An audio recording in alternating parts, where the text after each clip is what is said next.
Olá pessoal, antes rapidinho de começar esse vídeo, eu queria falar para você que tem uma oportunidade muito boa embaixo desse vídeo para te ajudar a aprender a ganhar dinheiro pela internet. Olha só quanto que eu já estou conseguindo ganhar aqui, ó. Vou deixar exatamente o site onde eu entrei, que eu aprendi isso tudo aqui, ó. Isso aí, ó, nos últimos dias aí no caso, né? Eu consegui esses valores aqui, ó, mais de 5 mil reais através de vendas na internet. Você também pode conseguir, tá? Se tiver vaga para você, verifica o site que está abaixo desse vídeo aí depois de assistir. Vai lá, bom vídeo para você, valeu! The Talent Code. Greatness isn't born, it's grown. Here's how. O Código do Talento, um programa para desenvolver habilidades especiais aplicáveis à vida pessoal e aos negócios. Daniel Coyle. Quando se trata de desenvolver habilidades e talentos, temos mais controle do que costumamos acreditar. Na verdade, todos podem desenvolver um talento com a combinação certa de prática, motivação e treinamento. Neste livro inovador, o autor Daniel Coyle usa a pesquisa neurológica de ponta para quebrar o código do talento e fornecer ao leitor os 3 fatores-chave por trás do desenvolvimento de cada talento: prática profunda, ignição e um treinador mestre. Neste livro, você descobrirá por que você deve sempre praticar no limite de suas habilidades e cometer muitos erros, se quiser melhorar suas habilidades. Os circuitos do seu cérebro têm muito a dizer sobre suas habilidades. Ainda que a ciência tenha avançado bastante no estudo do cérebro humano, ele ainda continua sendo foco de muito mistério a ser desvendado. Afinal, tudo o que pensamos, sentimos e fazemos é resultado do que acontece no cérebro. Seja quando estamos praticando exercícios, estudando filosofia ou simplesmente nos sentindo felizes. Na verdade, todas as ações, sentimentos e pensamentos são resultado de impulsos elétricos que viajam ao longo de uma série de fibras nervosas conectadas, os circuitos. E cada um desses circuitos corresponde a uma única ação, pensamento ou sentimento. Por exemplo, nossa capacidade de mover nossos músculos se deve aos impulsos elétricos que passam por esses circuitos, como uma marionete cujos movimentos são determinados pela maneira como as cordas são controladas. Assim, se nossos músculos não recebessem sinais do circuito cerebral, eles seriam completamente inúteis. Os circuitos neurais que transportam esses sinais são envoltos em uma substância conhecida como mielina, que até muito recentemente era considerada um mero isolamento para a fibra nervosa. Mas ainda que a mielina realmente atue como isolamento para os circuitos neurais, ela também desempenha um papel crucial no desenvolvimento da habilidade. Isso porque a mielina determina com que rapidez e precisão um sinal pode viajar ao longo de um circuito. Assim como uma estrada mais larga permite que você dirija mais rápido, uma camada mais espessa de mielina permite que os impulsos elétricos viajem mais rapidamente através de um circuito. E quanto mais espessa a mielina, maior a sua capacidade de controlar movimentos e pensamentos com mais precisão. Como cada habilidade depende de quão forte, preciso e rápido os circuitos relevantes funcionam, a espessura das camadas de mielina, que é um fator crucial por trás de cada habilidade, é o que você quer exercitar. Cometer erros ao tentar fazer novas tarefas é o estímulo que você precisa. Com certeza você já ouviu o ditado: a prática leva à perfeição. Mas você sabe por que isso é verdade? Sempre que você pratica algo, milhões de nervos entram em ação nos circuitos do seu cérebro, independentemente do quão simples essa ação seja. À medida que esses nervos são acionados, as camadas de mielina ao redor desse nervo crescem. Isso ocorre porque a mielina é um tecido vivo e, assim como um músculo que precisa ser exercitado regularmente para crescer, a camada de mielina em torno de um circuito apenas se torna mais espessa quando as fibras nervosas que a rodeiam são disparadas regularmente. E quanto mais espessa a mielina, mais rápido e preciso é o impulso. No entanto, simplesmente repetir uma tarefa não é suficiente para estimular o disparo dos nervos. O segredo é cometer erros e depois corrigi-los. Considere, por exemplo, praticar um instrumento musical. Se você se sentar e tocar uma música que já conhece perfeitamente, não vai estimular o crescimento da mielina porque está usando circuitos fortes pré-existentes. Mas quando você escolhe tocar uma música desconhecida, mesmo que cometa uma série de erros no início, você estimula os nervos e, assim, engrossa a mielina em torno desse novo circuito. É exatamente esse processo de cometer erros e corrigi-los que leva ao aprimoramento de uma habilidade específica. É por isso que é crucial praticar além dos limites de nossas habilidades atuais, mesmo que isso envolva errar alguns passos ao longo do caminho. A habilidade não depende exclusivamente dos genes e do ambiente. Normalmente, tendemos a acreditar que nossas habilidades são determinadas tanto pela genética quanto pela forma de criação. Mas, graças à mielina, há boas razões para duvidar dessa crença popular. Por um lado, muitas vezes encontramos grandes grupos de pessoas talentosas em um determinado período ou local. Por exemplo, a Florença renascentista tem um grande número de artistas que viveram e trabalharam para fazer história em todos os âmbitos da arte. Como a hipótese natureza-criação pode explicar esse fenômeno?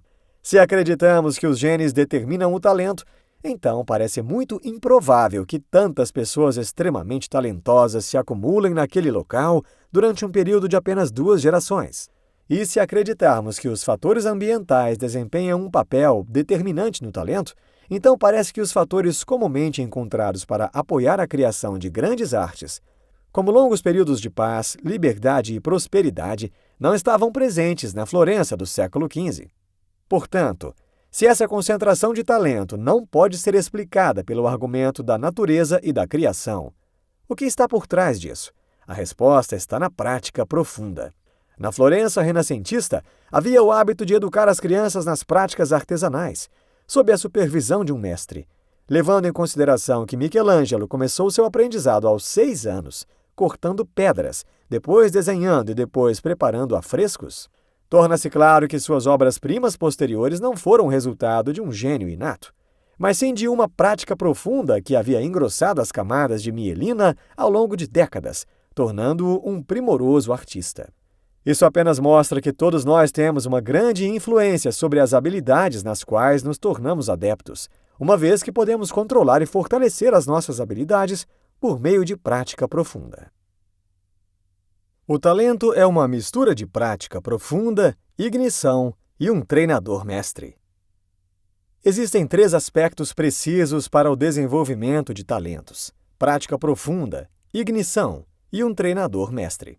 A primeira parte, a prática profunda, se refere ao tipo de prática intensa que mais efetivamente promove o crescimento da mielina. Um exemplo é o futsal, que é comumente praticado no Brasil, fazendo parte da infância de muitas crianças. O futsal é o futebol com uma diferença crucial. A bola tem metade do tamanho de uma bola de futebol normal, mas o dobro do peso, e o campo é menor. Por isso, jogar futsal é como praticar futebol para jogar futebol normal. O jogo exige uma precisão maior a cada movimento, e os jogadores repetem e corrigem seus movimentos ao longo da infância. E então, quando eles finalmente jogam com uma bola normal em um campo normal, os jogadores são capazes de realizar o tipo de habilidade pela qual são mundialmente conhecidos. A segunda parte é a ignição. Ela se refere a um evento que motiva a prática profunda. Um exemplo é o jogador de beisebol Andruw Jones, de 19 anos, que acertou 2 home runs em seus 2 primeiros jogos na Série Mundial de 1996, tornando-se a pessoa mais jovem a rebater na World Series. Esse foi um evento lendário para o povo de Curaçao, país de Andruw, que serviu de ignição para motivar muitas crianças a praticar o beisebol e acreditar que poderiam ter sucesso. Na verdade, este evento é uma razão central para o sucesso notável de seu time de beisebol na liga infantil. A terceira parte é ter um treinador mestre, ou um treinador que sabe como promover a prática profunda e inflamar a motivação em cada protegido individual. O ex-treinador de futebol Tom Martinez é um bom exemplo. Martinez é conhecido como um mestre em obter o melhor dos zagueiros, e por ter talento para reconhecer e cultivar talentos, um clube pediu a ele que o ajudasse a decidir quais jogadores deveriam recrutar, já que Martinez poderia avaliar o potencial e as necessidades dos jogadores que eles estavam considerando. A prática profunda consiste em repetir uma tarefa, procurando suas dificuldades. Quando vemos uma pessoa talentosa se apresentar, seja um músico, atleta ou jogador de xadrez, muitas vezes ficamos maravilhados com a fluidez e a elegância de seu desempenho e com a facilidade naquela ação. No entanto, por trás de cada desempenho aparentemente sem esforço, há muita prática profunda, que é caracterizada por 3 fatores. 1. Para praticar uma determinada tarefa ou ação de forma eficiente, ela precisa ser fragmentada. Isso significa olhar para a tarefa como um todo e, em seguida, dividi-la em partes menores.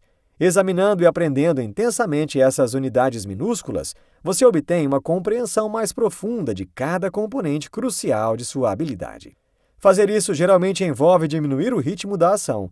Ao repetir um movimento lentamente, você se habilita tanto a executá-lo com mais precisão, quanto a identificar erros que precisam ser corrigidos.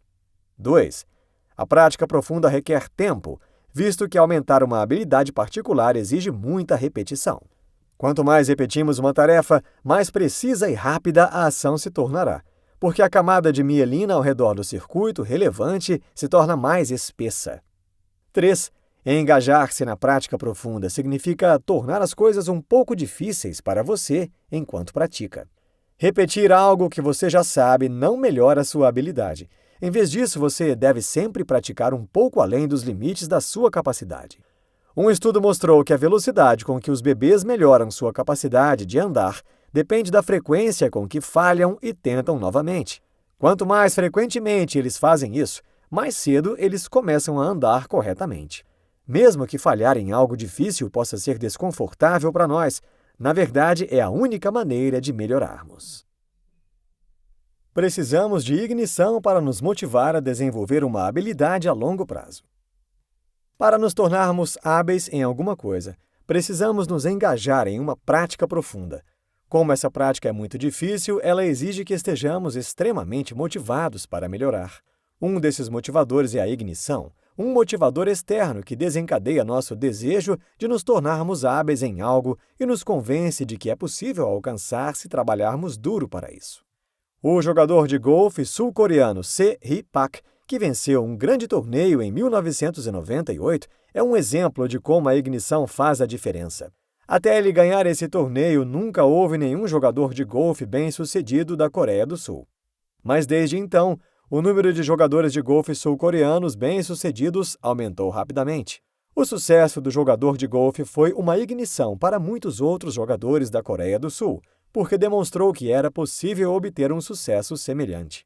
Mas a ignição também deve alimentar a motivação de longo prazo, já que a habilidade só melhora com um esforço de longo prazo. A mielina requer tempo para crescer e a prática profunda exige um esforço sustentado por um longo período de tempo. Estudos indicam que se tornar um mestre em uma habilidade específica requer 10.000 horas de prática. Claramente, para sustentar o tipo de compromisso necessário para dedicar tantas horas, é necessária uma motivação de longo prazo. Alguns tipos de treinadores servem para a ignição e outros para a prática profunda. Quase ninguém desenvolve seus talentos por conta própria. Todo mundo tem professores, treinadores e pais cujo trabalho é treinar, motivar, ensinar e inspirar. Mas como exatamente os treinadores influenciam esses aspectos cruciais do desenvolvimento de talentos? Muitos treinadores famosos se concentram na prática profunda. O técnico de basquete universitário John Wooden, por exemplo, não dava muitos discursos estimulantes, nem críticas ou elogios ao time. Em vez disso, dava informações muito precisas e concretas sobre como melhorar o desempenho. Essas instruções permitiriam consistentemente ao jogador melhorar, ajustando e corrigindo suas ações, mergulhando-o assim numa prática profunda constante. Claro, esses métodos eram usados ao lidar com jogadores que já eram altamente qualificados e motivados. Mas há também os treinadores cujo objetivo é fornecer ignição a seus alunos. Frequentemente, esses treinadores têm habilidade mediana, que não lidam com estrelas. Um estudo mostrou que muitas pessoas talentosas tiveram treinadores medianos em seus primeiros anos, e isso faz sentido. Por exemplo, se você está aprendendo a tocar piano quando criança, você precisa, acima de tudo, de motivação para continuar praticando muito. Enquanto um professor que se concentra na prática profunda pode ser eficaz para jogadores já qualificados e motivados, os iniciantes tirariam melhor proveito com um professor amigável que os fizesse se sentirem bem consigo mesmos, que os recompensasse por trabalhar duro e os encorajasse a aprender. É muito mais provável que esse tipo de abordagem acione a motivação de uma pessoa nos primeiros anos. Mas isso não quer dizer que não haja valor para ambos os estilos de treinadores. O estilo mais adequado dependerá do estágio de aprendizagem que o aluno alcançou. Por exemplo, uma vez que um talento já tenha uma motivação constantemente acesa, o foco deve ser fomentar uma prática profunda. Os treinadores mestres precisam de um vasto conhecimento de seu campo e da capacidade de atender às necessidades individuais de seus alunos. A maioria de nós está familiarizada com o treinador dos filmes. Eles costumam ser firmes e agressivos e tentam motivar seus jogadores alternando entre dar palestras e gritar. É claro que, na realidade, os treinadores mestres são bem diferentes. Um treinador mestre, aquele que pode conectar com sucesso a prática profunda e a ignição, deve conectar seu conhecimento técnico com as necessidades de cada aluno. O objetivo de todos os treinadores é ajudar o aluno a atingir um estado de prática profunda, embora cada aluno seja único e exija um estilo de treinamento igualmente específico. Por exemplo, um professor de música pode instruir 2 alunos de maneiras muito diferentes. Com um aluno tecnicamente proficiente, mas sem intensidade, ele pode utilizar instruções altas e diretas.